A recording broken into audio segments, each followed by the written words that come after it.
Broadcast. The kids are back in school this week. There are a lot of changes going on in public education. We'll talk about the pluses and minuses. There are poor charter schools just as there are good ones. There are good traditional schools just as there are poor ones. The real issue is whether we're going to transform the policy system. And that is why so many people are looking at this as not a small laboratory, but as a way to actually reinfuse public education and get those ideas sharing, whether it's traditional public schools or charter schools or whatever you want to call it 10 years from now. A conversation with Elmore Leonard, who's got a new book called Out of Sight. They look like movies. They're written in dialogue.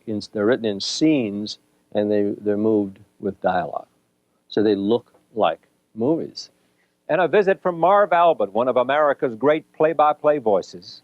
You know, when you first start out, Charlie, it's almost like a fantasy. I can recall writing a composition for a third grade teacher who would ask, what do you want to do when you grow up? One of those typical type essays. And at the time, I wrote that I would like to announce Ranger games in New York, Knick games also in New York, and write a 3 times a week column. Public education, Elmore Leonard and Marv Albert, when we continue.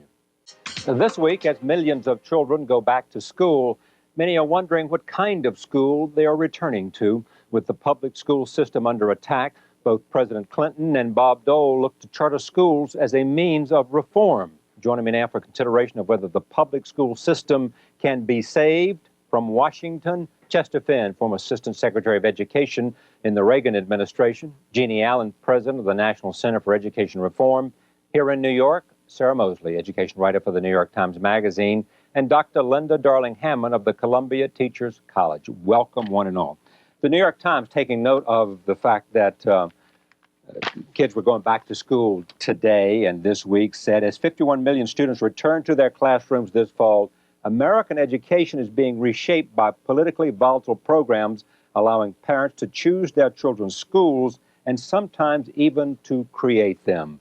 Jeanne Allen, what's going on in American schools, and is it good for public school education? Well, I think there's a tremendous growth in public education, Charlie, almost an evolution, if you will, to sort of the next course. It's not necessarily an attack on public schools, but there is an attack on the current way or an old way of doing things. People realize that just like there's no one-size-fits-all for every child, not yours, not mine certainly, there's no one-size-fits-all solution for how to deal with a number of various needs, concerns, and demands. The public for a very long time has been growing more and more frustrated with what they perceive as not enough standards in the schools, not enough involvement on their part, not enough options. Where they might have always been assigned to a particular school, they're waking up and saying, wait a second, maybe I'd like something a little different, a little closer to me, a little bit more challenging, a little bit more new agey, whatever it may be. It's not here, maybe I should have an option. And that, combined with teachers' frustration, I think is leading to the current rise in sort of a difference of how we deliver education, how we set up schools, and who does it for us. And by doing so, opens it up far more and makes public education far more responsive. And I think we're looking at the salvation, in a sense, of public education more than an attack. Charter schools, vouchers, privatization, in your judgment, are all good for the system? I think they all help. Again, all the cautions we have is that there are good ways to do things and bad ways. There are strong charter laws which allow a lot of autonomy and a lot of really neat schools to start up, and there are really some lousy charter laws. There are really good choice programs that reach out to minority children. I mean, we're talking about kids, and I think we need to be open to the fact that whatever helps children, we should want to do and be willing to jump in full force and do, regardless of who doesn't like it and who doesn't like us for doing it. Sure. I think one thing that's important to do, first off, is to define terms a little bit about what we're talking about, because the term Bob Dole has started talking about vouchers as scholarship, opportunity scholarships. There's a lot of loose use of the language, and you began by saying that both Clinton and Dole are supporting charter schools. Charter schools are often used loosely to describe both voucher programs and public school choice. There's actually, I think... Clinton is not supporting vouchers. He's not supporting vouchers, and Bob Dole has really stuck mostly with the voucher theme, even if he renames it sometimes. And I think there is a lot of difference between those two movements, and it's worth talking about the differences. Define the terms for us. I think of charter schools as being within the public school system. Vouchers are a proposed plan to give parents tuition money to take to private or parochial schools is how I would define the difference between the two. At the moment, Cleveland has, for the first time, there's been a Supreme Court case there that has suggested, that has ruled that it's going to be okay for parents to use federal dollars, state dollars for private school tuition. There hasn't been a court that's ruled that. There's been a lot of controversy about that, and I think there are a lot of constitutionality questions in regards to that. Linda? I think that it's also important to be historical about this. In the 30s, we had what were called experimental schools. There were thousands of those. In the 60s, we called them alternative schools. Now we call them charter schools. Essentially, what you have are demonstrations, pilots, new approaches. I started a school some years ago that are useful to the extent that they enhance the supply of good education.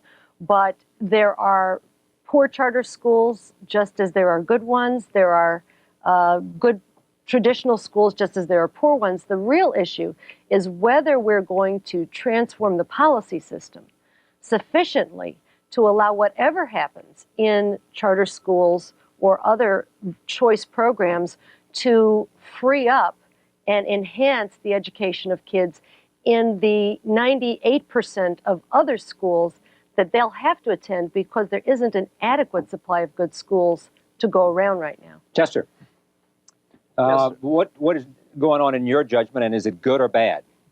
Well, it's good. We're reinventing public education. We used to think of public schools as government schools run by a bureaucracy in essentially uniform fashion, and the government would tell you which one to send your kids to, and the government would staff it, and the government would run it, and you had very little to say about it. What we're now beginning to do is to come up with a whole new concept of what is a public school. A public school is a school that's open to the public, that's paid for with tax dollars, and that's accountable to public officials for its performance, but it runs itself, and it's different from the next school down the street, and you pick the one that suits you and that suits your kid. Your colleagues, Sara and Linda, our colleagues, are talking about these charter schools, for example, as if they were limited exceptions to something that must remain the norm. And I, in fact, see them as the pilot fish for a whole school of new schools, operating under a completely different set of assumptions than we have historically called public schools. I think this is a very, very positive development for the country. I think also, Charlie, if I can jump in for a second, if you look at the numbers, for example, what we've studied in our directory and found is that there are 406 charter schools operating right now across the country in just 12 of the 26 states where legislation has been passed. Now think about it. Another 14 states over the next couple of years will put their schools into place. They're right now serving almost 80,000 kids across the country. What's happening, what's fascinating that we hear from people all the time, and Checker does as well, and maybe Linda does as well, I don't know, is what kind of effect they are having on the traditional public school. There's the Minnesota superintendent who said, please open up a charter school near me so I can change and I can prove that I need to change. You have teachers suddenly that are getting letters from across the country asking them to come out and help us figure out how to do this in our district. I mean, what's happening is the kind of exchange and exploration of ideas, not just curriculums or fads within the school, but what is in a charter are the essential components that all of us know through effective schools research that what makes things work. Consumer, ability to be involved, choice, if you will, autonomy for teachers, and the ability for local leaders to actually do something in their schools, which is what we've precluded them from doing for so long with the abundance of regulation, bureaucracy we've saddled them with. And that is why so many people are looking at this as not a small laboratory, but as a way to actually reinfuse public education and get those ideas sharing, whether it's traditional public schools or charter schools or whatever you want to call it 10 years from now. Sara. I think that Checker is making a distinction. I don't think Linda and I don't want to speak for Linda, she'll have a chance to in a second, that we're not saying that this is something that we want to be limited, but it is limited at the moment. You've said yourself with great fanfare that there are 406 schools. That's out of some 80,000 schools nationwide. This is still a very small program. I think I know for myself, I look to it and I'm interested to see the results. I'm very enthusiastic. I've written about some of the alternative schools very positively. And actually, I would even say that it's more widespread than you suggest. Because, for instance, in New York State does not have charter laws at the moment, and yet there's been a real sort of renaissance of school reform within New York City in the last couple of years because of the Annenberg grant. Let me jump at this in a different way. And Linda, go ahead, and then I'll come back. You go ahead. Well, I want to reinforce what Sara just said and simply say that there are a couple hundred schools in New York City that could be called charter schools. There are alternative schools. Some of them have been around for a long time.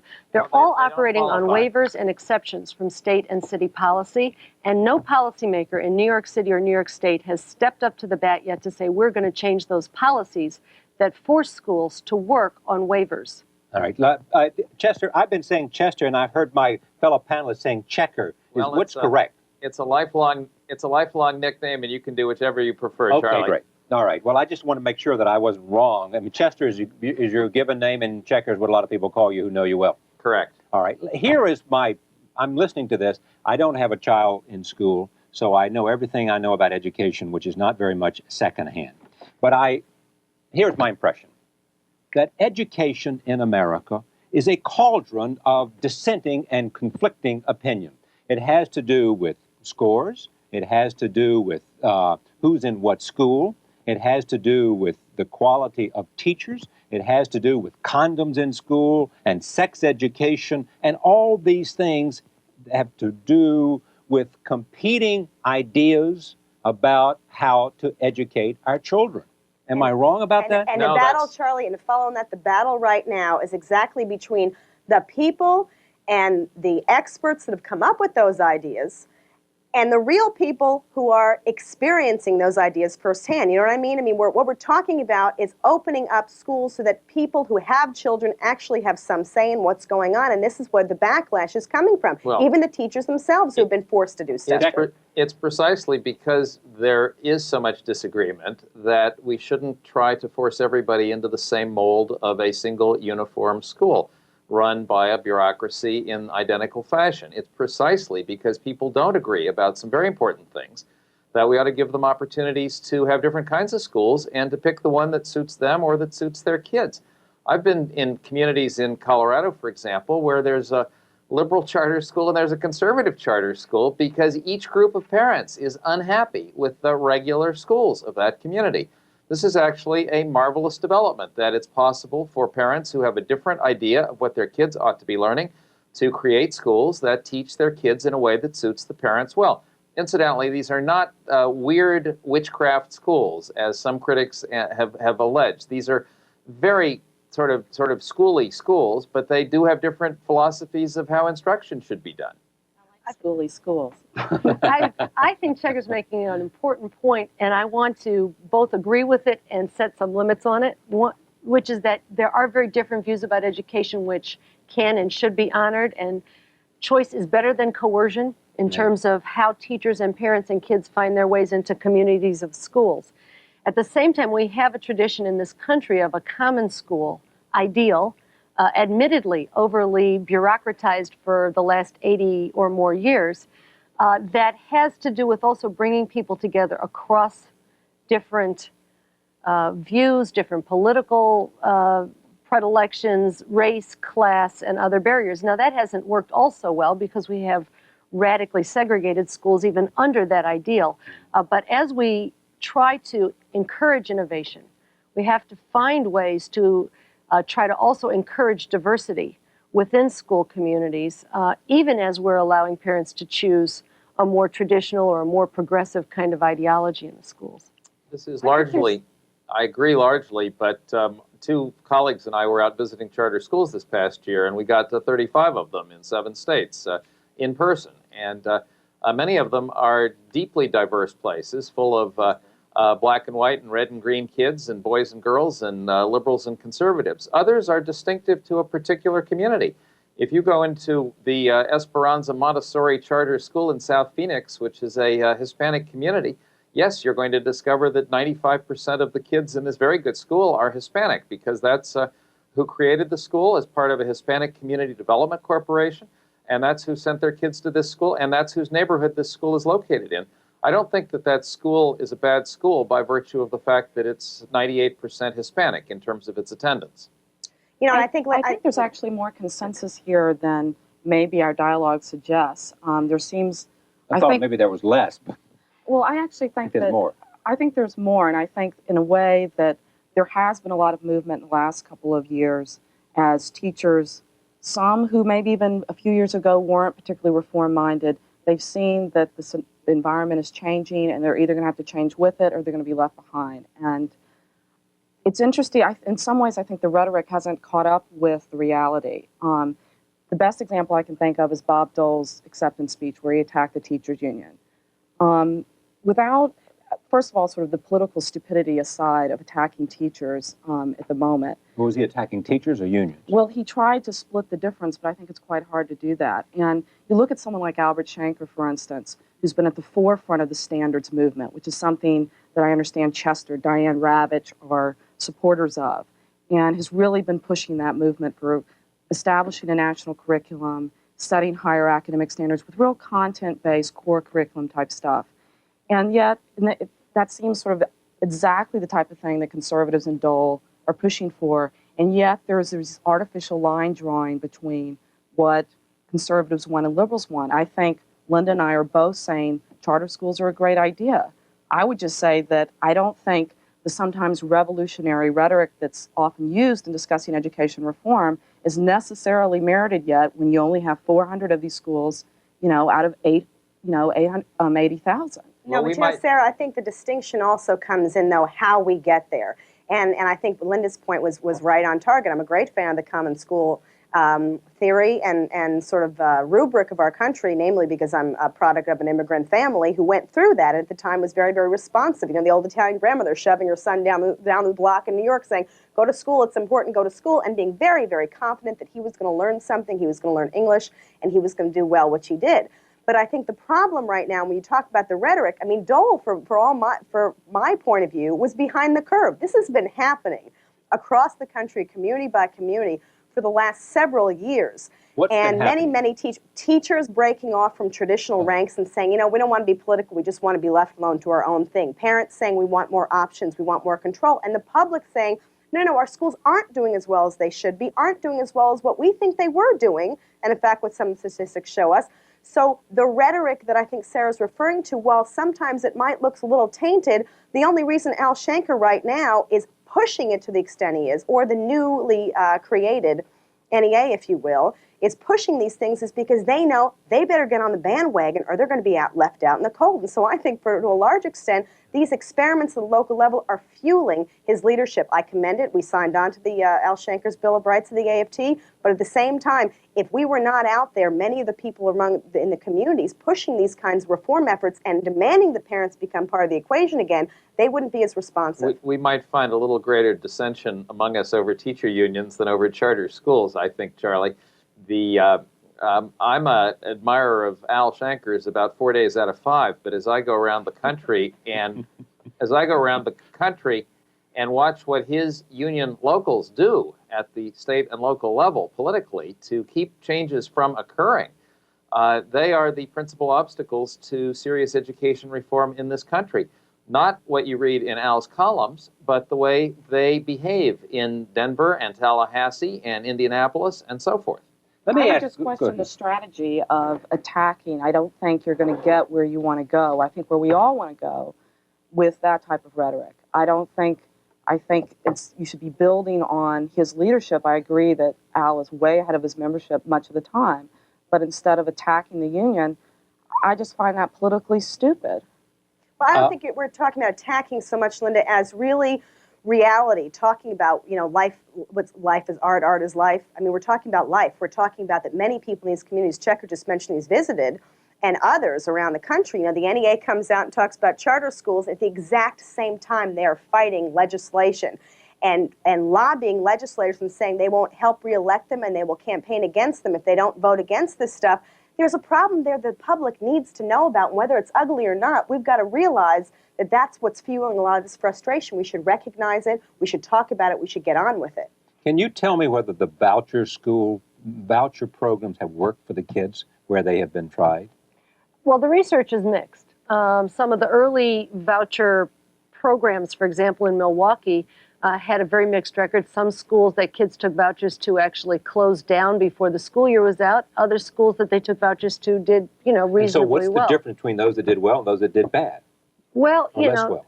The voucher program is private sector funding as well as public sector. So we're again, back to the definitions, not talking about the same thing as the charter record's not schools. mixed But I anymore. think the reality is there are good and bad schools, well-supported and well-run schools in both the public and the private sectors. And just giving kids a voucher to go to a private school does not necessarily guarantee they're going to get into a good school.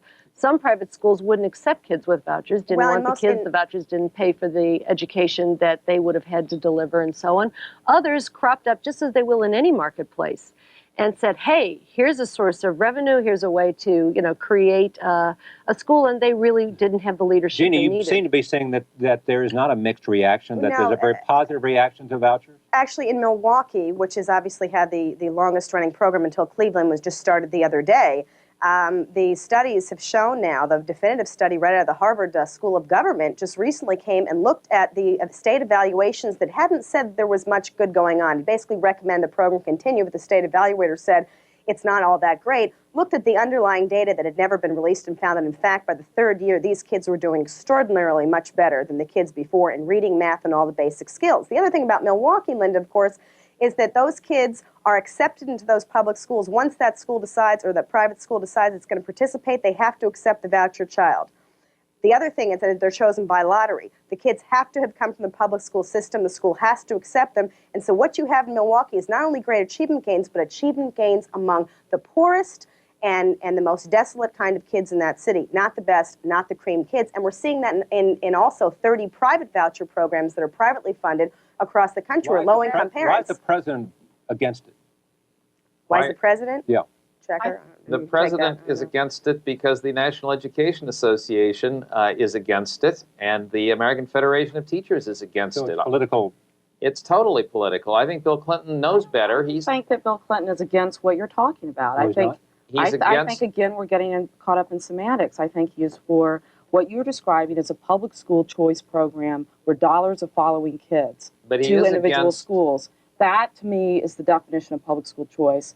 And I don't think he's come out for public school choice. No, but the so I private think you're making a false. He has come out, at least not for private school vouchers. And I think the rationale that people use who take that stance is in part one of not sending public funds to private schools, Right, I think there's a constitutionality which in fact question. two-thirds of the public believe should not be done. Well, there is certainly passion on this subject. We will come back to it as the political campaign unfolds and talk about some of the proposals at the federal level that intersect with some of the ideas we've been talking about tonight. Thank you all for joining us.